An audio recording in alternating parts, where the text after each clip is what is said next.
Assalamualaikum warahmatullahi wabarakatuh. Alhamdulillahirabbil alamin wa bihi nasta'in wa ala umurid dunya waddin. Asyhadu an la ilaha illallah wahdahu la syarikalah wa asyhadu anna Muhammadan abduhu wa rasuluh. Allahumma salli wa sallim ala nabiyyina Muhammad wa ala alihi wa sahbihi wa man walah. Amma ba'd. Para jamaah yang dirahmati Allah, sekali lagi mari kita ucapkan puji syukur kita kehadirat Allah Subhanahu wa taala yang telah melimpahkan kenikmatan yang tidak terhingga pada diri kita. Sekali lagi mari kita coba untuk berbenah diri, untuk memahami betapa hebatnya, betapa luar biasanya, betapa dahsyatnya kenikmatan yang telah diberikan oleh Allah pada diri kita. Dan tugas kita cuma satu, bersyukur. Itu yang harus kita pahami, kita renungkan, kita yakini, dan kita amalkan di dalam kehidupan kita sehari-hari. Nah, para jamaah yang dirahmati Allah, salah satu yang harus kita syukuri adalah ketika kita itu masih diberi kesempatan untuk beribadah kepada Allah. Ini kesempatan yang luar biasa. Ibadah dalam wujud yang beragam, termasuk di dalamnya ibadah sholat. Pagi ini kita sudah melaksanakan sholat subuh. Bagi kita yang sudah melaksanakannya, bagi yang belum, ya segera berbenah diri untuk melaksanakan sholat subuh. Karena sholat yang terbaik itu adalah sholat yang dilaksanakan di waktu yang tepat, ala waktiha. Kan para ulama mengatakan fi awwali waktiha, di awal waktu, jangan ditunda-tunda. Ya, kalau kita bisa melaksanakannya di rumah, kita laksanakan di rumah. Kalau kita bisa melaksanakan di masjid, itu lebih baik. Kalau kita melaksanakan sendiri, itu sudah sah. Tapi kalau kita bisa melaksanakannya dengan berjamaah, itu lebih utama. Maka yang kita cari di dalam hidup ini kan bukan hanya kewajiban-kewajiban yang bisa kita tunaikan, tapi bagaimana kita melakukan tindakan yang paling utama dari tindakan-tindakan utama yang bisa kita lakukan. Jadi dalam bahasa yang sederhana, mari kita mencari yang terpenting di antara yang penting, supaya kita tidak terjebak pada sesuatu yang minimalis. Kita jangan mengatakan, yang penting sudah sholat. Jangan. Kita katakan, alhamdulillah saya sudah bisa sholat dengan sebaik-baiknya. Sudah bisa melaksanakan sholat dengan sekhusyuk-khusyuknya. Sudah bisa melaksanakan sholat dengan kenikmatan yang betul-betul saya rasakan, karena seolah-olah di dalam sholat saya itu saya berjumpa dengan Allah yang saya rindukan, dan saya bayangkan Allah pun juga merindukan diri saya. Sehingga seolah-olah di dalam sholat kita itu ada pertemuan antara cinta kita dengan cinta Allah. Dan kita harus yakin bahwa Allah itu sangat mencintai kita, dan cinta Allah pada diri kita itu adalah cinta yang paling tinggi yang disebut rahmah. Ya, kalau cinta kita pada Allah itu kan cinta yang masih penuh dengan harap, yang disebut dengan hub. Ya, hub itu adalah cinta yang masih penuh dengan harap. Ya, termasuk di dalamnya ketika kita bicara wud. Wud itu adalah keinginan untuk mencintai sesuatu dan kita berharap mendapatkan sesuatu dari apa yang kita cintai. Itu wud. Kemudian muncul istilah mawaddah. Nah, ketika mawaddah itu tumbuh di dalam diri kita, memang kita merindukan sesuatu yang kita cintai, tetapi kita masih punya harapan untuk diberi sesuatu atau mendapatkan sesuatu yang baik, ya, yang indah dari sesuatu yang kita cintai. Tetapi kalau cinta itu sudah mewujud dalam rahmah, kita sudah tidak ingin lagi mendapatkan sesuatu dari sesuatu yang kita cintai, tetapi kita ingin memberikan sesuatu yang terbaik pada yang kita cintai. Dan Allah itu selalu ingin memberi sesuatu yang terbaik kepada hambanya yang dicintai. Nah, sekarang tugas kita adalah membalas cinta Allah dengan cinta yang sama, sehingga ada titik temu antara cinta kita dengan cinta Allah, karena ada dua kerinduan yang bertemu dalam cinta yang tulus, karena kita ingin memberi yang terbaik untuk Allah, karena Allah telah memberikan yang terbaik untuk diri kita. Nah, ini indahnya cinta. Makanya nanti dalam kajian-kajian tasawuf ada kajian tentang hub, kajian tentang mahabbah, kajian tentang cinta, yang bisa kita pahami dari misalnya apa yang dijelaskan oleh Abdul Qadir Jailani, oleh Rabi' al-Adawiyah, oleh Dunnun al-Misri misalnya. Dan bahkan pada suatu saat kita bisa belajar lagi tentang falsafah cinta. Dan dalam bahasa cinta semua jadi indah. Karena kita ketika mencintai sesuatu dan mencintai sesuatu itu dengan kecintaan yang tulus, maka sesuatu itu begitu kita dapatkan luar biasa. Kenikmatan yang hadir dalam diri kita, karena kita tidak bisa membayangkan betapa yang kita cintai itu sudah benar-benar ada dalam dekapan kita. Ketika kita mencintai harta, begitu kita dapat harta, senangnya bukan main. Ketika kita mencintai ilmu, dan pada saat kita dapat ilmu itu luar biasa senangnya. Ketika seorang suami mencintai istrinya, begitu kita itu dekat. Ketika suami dekat dengan istrinya, betapa bahagia suami itu. Demikian juga istri yang mencintai suaminya, begitu ya dekat dengan suaminya, betapa bahagianya, karena dia bisa bersama dengan sesuatu yang dia cintai, orang yang dia cintai. Sehingga suami istri yang saya mencintai akan selalu ingin mendekat, sehingga meskipun jauh di mata akan selalu dekat di hati, karena yang ada di dalam dirinya itu adalah cinta yang membara untuk menemukan sesuatu yang dicintai, sehingga yang terbayang pada dirinya hanya sesuatu yang dicintai. Makan pun terasa indah, minum terasa indah, apapun yang kita lakukan terasa indah. Karena ketika aku makan, aku ingat kamu. Ketika aku minum, aku ingat kamu. Ketika aku belajar, aku ingat kamu. Ketika aku berjalan, aku ingat kamu. Ketika aku duduk, aku ingat kamu. Dan ketika aku berbaring, aku ingat kamu. Nah, inilah gambaran cinta seseorang. Seperti digambarkan di dalam ayat Al-Quran, ketika orang itu sudah mencapai pada puncak kepribadian ulil albab, Allah itu selalu hadir. Karena apa? Dia ingin selalu hadir di sisi Allah.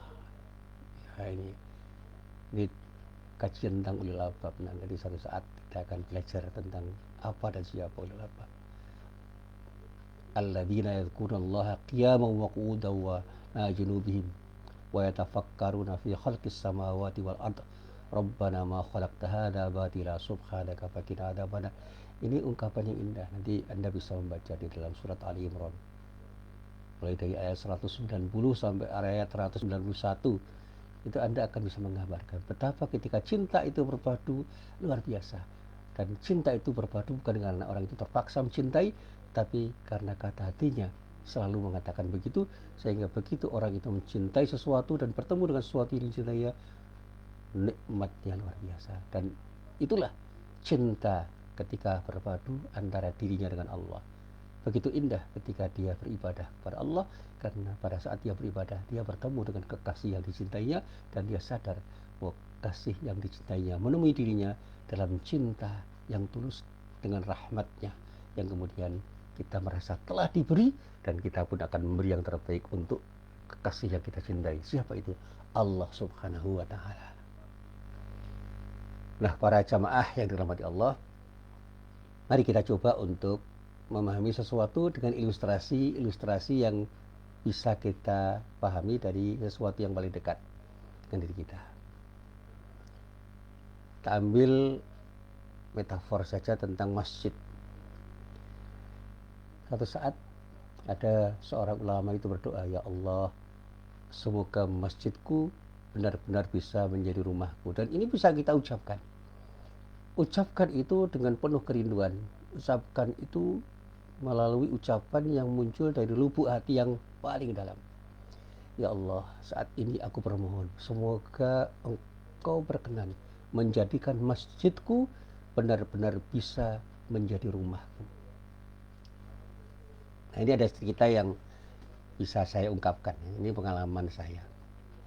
Suatu hari, sewaktu sholat zuhur, saya berkesempatan untuk menjadi imam sholat di sebuah masjid yang megah, milik satu kampus perguruan tinggi ternama di kota Yogyakarta. Gak usah saya sebut nama perguruan tinggi itu apa, di mana tempatnya.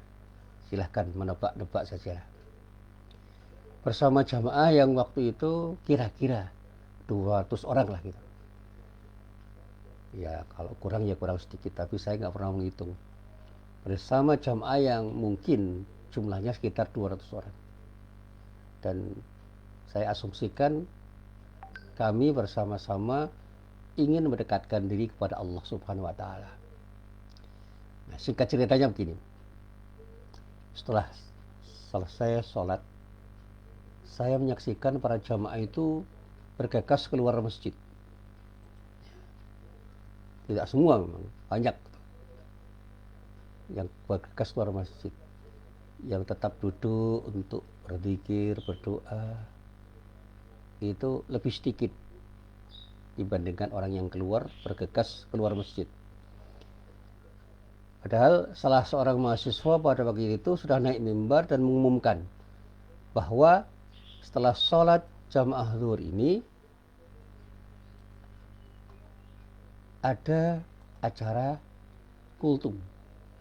Jadi setelah sholat jamaah zuhur akan ada kultum dari salah seorang mahasiswa fakultas tertentu. Waktu itu yang saya ingat akan ada kultum dari salah seorang mahasiswa fakultas hukum. Akhirnya saya coba-coba menghitung dengan ya sedikit kurang teliti. Jamaah yang tersisa itu jumlahnya kira-kira kurang dari 50 orang. Bahkan pada saat kultum dimulai lebih ironis lagi. Sebagian jamaah yang masih tersisa di masjid itu tidak memperhatikan isi ceramah kultum itu. Dan bahkan banyak di antara mereka yang ngobrol sendiri-sendiri, ngomong sendiri-sendiri. Asik ngomong sendiri dan tidak banyak yang mendengarkan. Dan saya berada di sofa paling depan karena saya mundur dari sajadah yang saya gunakan menjadi imam. Saya dengarkan apa yang diceramahkan oleh mahasiswa itu. Nah, padahal selama ini saya yang dhaif ini benar-benar mendambakan suatu masjid yang ada di dekat rumah saya itu benar-benar menjadi bagian dari rumah saya atau bahkan menjadi rumah saya. Dan saya dambakan di tempat inilah saya seharusnya merasa nyaman dan tentram karena saya merasa dekat kepada Allah. Ini yang selalu saya pikirkan, saya renungkan. Dan ini yang selalu saya ucapkan dalam hati saya, Allah jadikanlah masjid di mana aku sholat itu seperti rumahku sendiri sehingga aku merasa di dalamnya, merasa nyaman, merasa tentram karena aku bisa berdekatan denganmu. Nah, selanjutnya jamaah yang dirahmati Allah, berkali-kali saya simak nas atau teks Al-Quran yang saya baca beserta tafsirnya dari HP saya. Dan di dalam HP saya ada beberapa kitab tafsir yang biasanya ada di dalam rak buku. Dan ini hasil dari sebuah proses pencarian yang panjang. Nah, kalau di laptop saya ada Maktabah Syamilah yang juga sering saya gunakan. Nah, di dalam keasikan saya mendengarkan ceramah kultum dari mahasiswa itu, saya mencoba untuk mencari beberapa hal ya, beberapa tulisan yang ada di beragam situs internet untuk melengkapi pemahaman saya terhadap apa yang diceramahkan oleh mahasiswa itu.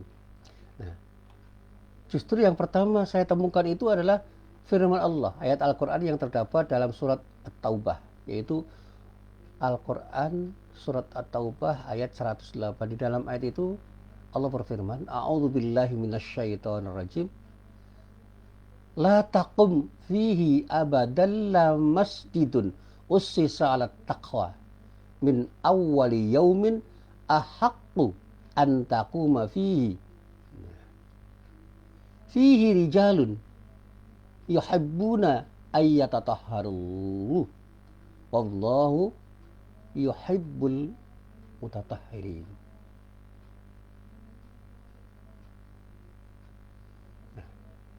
Di dalam ayat ini Allah berfirman, janganlah kamu melaksanakan sholat di dalam masjid itu selama-lamanya. Sesungguhnya masjid yang didirikan atas dasar takwa yang di dalam kitab tafsir disebut Masjid Quba. Sejak hari pertama adalah lebih patut kamu sholat di dalamnya atau melaksanakan sholat di dalamnya. Nah, di dalamnya masjid itu ada orang-orang yang ingin membersihkan diri dan sesungguhnya Allah menyukai orang-orang yang bersih. Nah, di dalam kitab tafsir yang pernah saya baca, konon pada masa Rasulullah Sallallahu Alaihi Wasallam itu ada sebuah peristiwa bersejarah tentang pendirian masjid.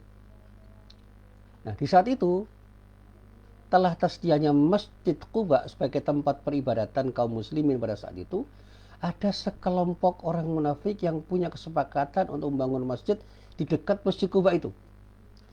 Dan tentu saja karena orang munafik niatnya ya niat yang tidak baik, cuma terselubungi oleh pencitraan yang mereka lakukan. Jadi mereka membangun, betul-betul seorang membangun dan mungkin saja bangunannya itu secara fisik bisa lebih bagus. Nah, masjid yang dibangun untuk memperkokoh kekuatan komunitasnya dengan mengatasnamakan Islam itu dibangun oleh orang-orang munafik pada waktu itu. Ini cerita di dalam kitab tafsir. Bahkan mereka memohon kepada Nabi Muhammad SAW untuk melaksanakan sholat di dalam masjid itu, di samping melaksanakan sholat di Masjid Quba. Tetapi Allah Subhanahu wa Ta'ala pada saat itu mencegah Nabi Muhammad SAW untuk melaksanakan sholat di masjid yang didirikan oleh orang-orang kafir itu dengan menunjukkan kedustaan mereka. Bedanya, pada akhirnya Nabi Muhammad SAW dan umatnya pun terselamatkan oleh tipu daya mereka karena perlindungan yang datang dari Allah. Jadi Nabi terlindungi karena Nabi diingatkan oleh Allah, dan pada saatnya umat Islam pun terlindungi dari tipu daya orang-orang munafik pada saat itu.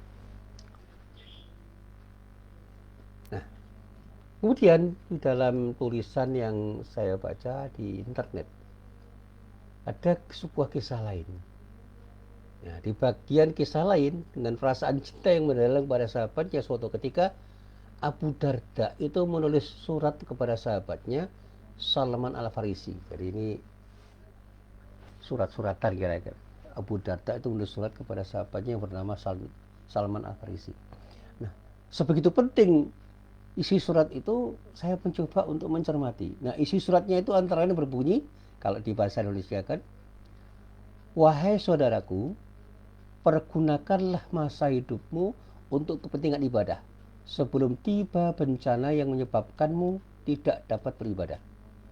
Jadi kalimat pertama itu indah. Wahai saudaraku, maksudnya wahai Salman Al-Farisi, saudaraku, pergunakanlah masa hidupmu untuk kepentingan ibadah. Jadi semua itu kita gunakan untuk ibadah sebelum tiba bencana yang menyebabkanmu tidak bisa beribadah. Jadi sebelum kita tidak bisa beribadah, beribadahlah. Kemudian kalimat yang kedua dikatakan begini. Wahai saudaraku, jadikanlah masjid bagaikan rumahmu. Sebab Rasulullah Sallallahu Alaihi Wasallam pernah bersabda, apa sabdanya? Masjid itu sebagai rumah bagi orang yang bertakwa.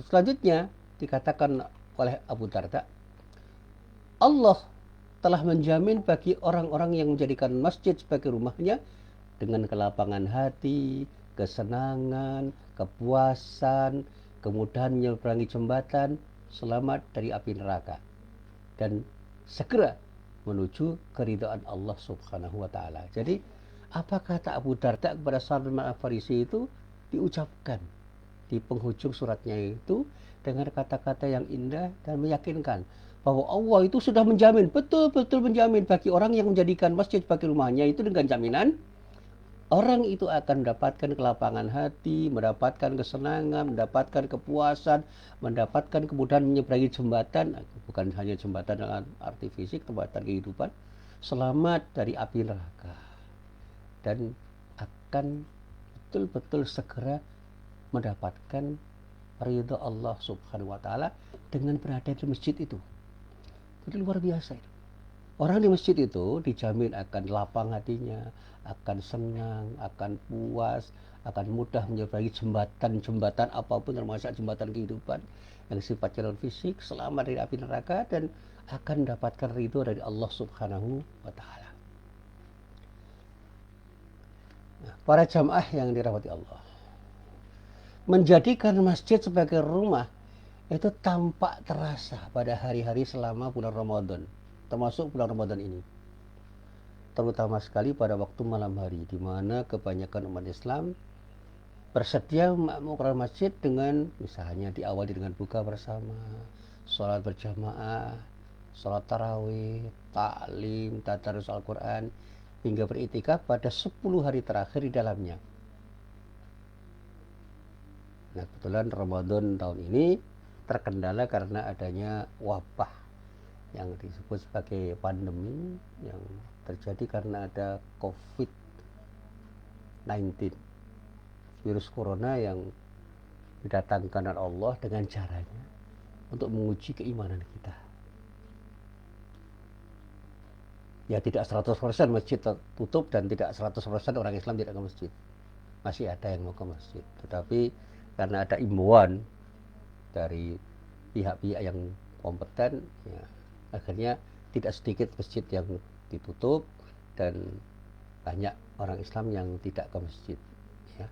Kita tidak usah berdebat tentang masalah itu, tapi kita coba saja bicara tentang masjid. Ya. Di bulan Ramadan biasanya masjid itu ramai. Ada kegiatan buka bersama, kegiatan sholat berjamaahnya semakin marak, sholat tarawihnya luar biasa, ada ta'lim, ada tadarus Al-Quran, bahkan itikaf pun jadi ramai, termasuk itikaf di masjid-masjid yang memang jadi tujuan mereka di dalam beritikaf. Tapi selepas Ramadan, masjid bisa kembali menjadi sepi, ditinggalkan oleh jamaahnya. Ironis memang, tetapi itulah yang terjadi di dalam kehidupan kita. Nah, para jamaah yang dirahmati Allah, bagi mereka orang-orang Islam yang menjadikan masjid seperti rumahnya, yang selalu menambatkan jiwanya ke masjid, kalau bahasa Jawa itu kemandil-mandil yang masjid, rindu untuk melaksanakan ibadah berlama-lama di dalam masjid dan berusaha menyucikan dirinya dari kotoran-kotoran dosa di masjid itu. Ya, masjid itu memang menjadi sebuah tempat yang terasa nyaman karena dirindukan. Kalau ada kerinduan, maka orang itu akan selalu ingin ke masjid. Nah, saya pernah membaca sebuah ayat yang bisa kita simak bersama-sama. Sekali lagi, surat At-Taubah ayat 108 yang tadi saya bacakan. Di dalam ayat itu Allah menyatakan la taqum fihi abada. Ya, janganlah kamu bersembahyang di masjid itu selama-lamanya.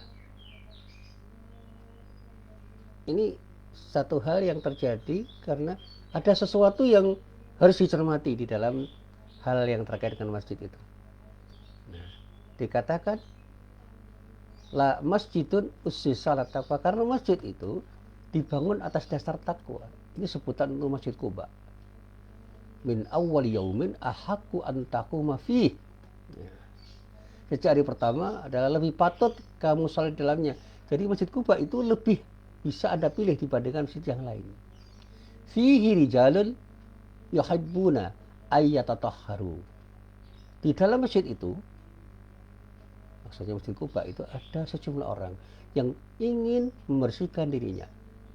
Wallahu yuhibbul mutatahhirin, dan Allah betul-betul mencintai orang-orang yang bersih, orang-orang yang membersihkan diri, orang-orang yang betul-betul suci dari kotoran-kotoran yang melekat di dalam dirinya.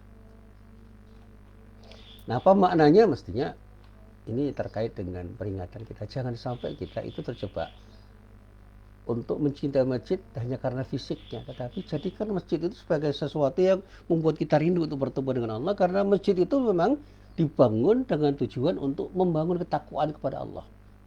Nah, kata-kata jadikanlah masjid sebagai rumah itu harus kita pahami secara tepat. Menjadikan masjid sebagai rumah bukan sebatas mendatanginya secara fisik. Kalau datang secara fisik, tidak hanya orang yang ingin sholat di dalamnya itu yang datang ke masjid. Para musafir yang ingin tidur-tiduran di masjid pun datang ke masjid itu. Orang yang ingin mencari air minum pun bisa datang ke masjid. Orang yang ingin bersantai-santai pun bisa di masjid. Bahkan sekarang ini banyak orang yang ngomong anak-anaknya yang masih bayi di masjid karena lebih luas. Anak-anak juga bisa bermain di masjid, bahkan satu saat ketika masjid itu dalam keadaan kosong, ada anak-anak yang main badminton di masjid. Bukan hanya di Serambi, di dalam masjid pernah saya temukan seperti itu karena mereka tidak paham. Jadi menjadikan masjid sebagai rumah itu harus dipahami secara tepat. Bukan sebatas mendatangi masjid itu secara fisik, tetapi lebih dari itu, lebih dari apa yang sekarang dilakukan oleh orang, tidak hanya datang secara fisik, lebih dari itu selalu membawa hakikat masjid, yaitu masjid itu harus dipahami sebagai tempat bersujud, tempat untuk mendekatkan diri pada Allah, tempat di mana diri orang yang beriman itu benar-benar melepas kerinduannya kepada Allah, karena di situ ada pertemuan antara cinta seorang hamba dengan cinta Allah, karena Allah menyapa hambanya dan hambanya yang tersapa betul-betul mau hadir untuk bertemu Allah karena disapa Allah, sehingga ketika dia menyapa Allah dengan doa-doanya, Allah pun akan mengijabahi sapaan orang itu dalam doa-doanya.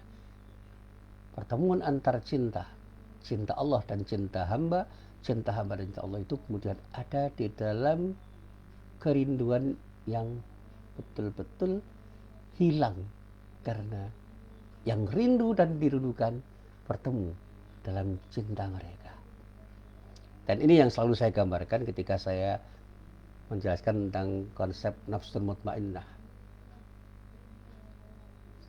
Orang yang sudah pada pribadi nafsul mutmainnah mencapai titik puncak pribadi mutmainnah, itu dia merasa bahwa dirinya itu sudah menjadi bagian dari hamba Allah, dan Allah ridho untuk menjadikan dirinya itu menjadi hambanya, sehingga dia merasa nikmat bertemu dengan Allah karena Allah betul-betul merindukan dirinya dan dia merindukan Allah.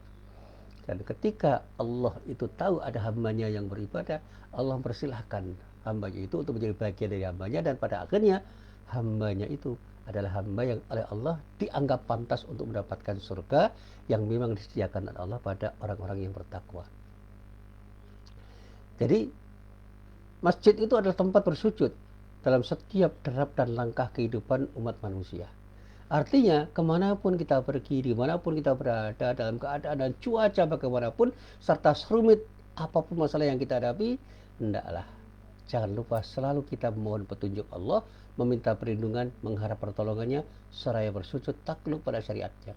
Sehingga dimanapun kita berada, itulah masjid di mana kita bersujud, dan pada saatnya kita bermohon kepada Allah untuk bisa mendapatkan yang terbaik dari Allah.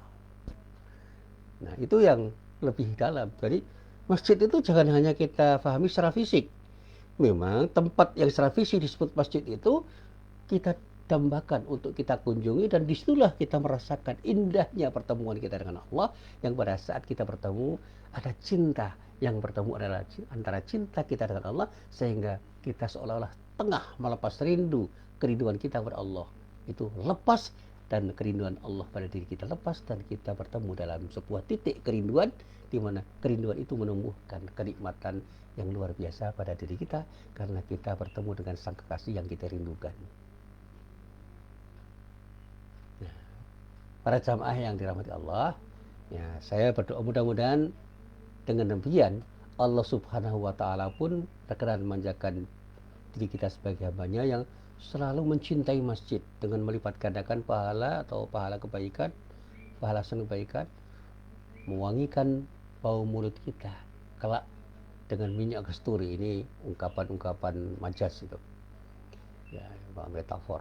Mewangikan bau mulut kita dengan minyak kasturi, menghapuskan dosa-dosa kita yang telah lalu, menyediakan pintu khusus yang di dalam istilah agama itu disebut Ar-Rayyan.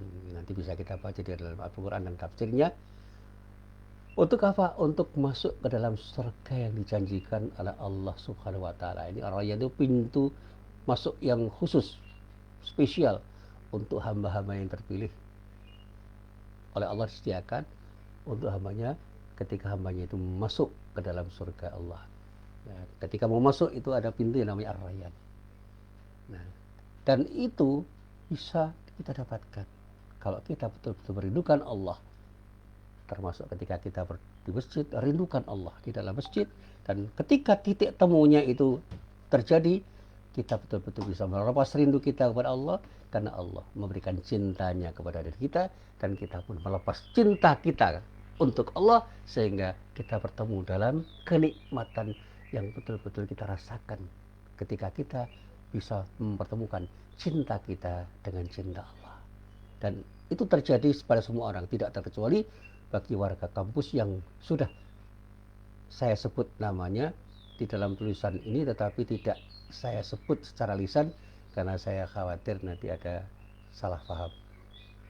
Mari sekali lagi kita berupaya untuk datang ke masjid, dekatkan diri kita dengan masjid, dan jadikan masjid sebagai tempat bertemu antara kita dengan Allah, sehingga di dalam masjid kita betul-betul merasakan adanya keindahan, adanya ketenangan, ada kenyamanan yang luar biasa, karena kita telah bertemu dengan zat yang benar-benar kita cintai dan kita rindukan, dan zat yang kita cintai dan kita rindukan itu berkenan untuk menemui kita dalam ibadah kita yang kita laksanakan dengan khusyuk.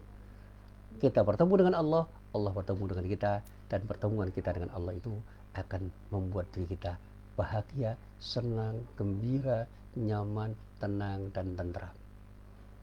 Sekali lagi, inilah apa yang saya sampaikan dalam kesempatan yang baik ini. Mudah-mudahan dalam kesempatan yang baik ini Allah meridhoi semua aktivitas yang kita laksanakan. Amin ya mujibas sa'ilin. Assalamualaikum warahmatullahi wabarakatuh.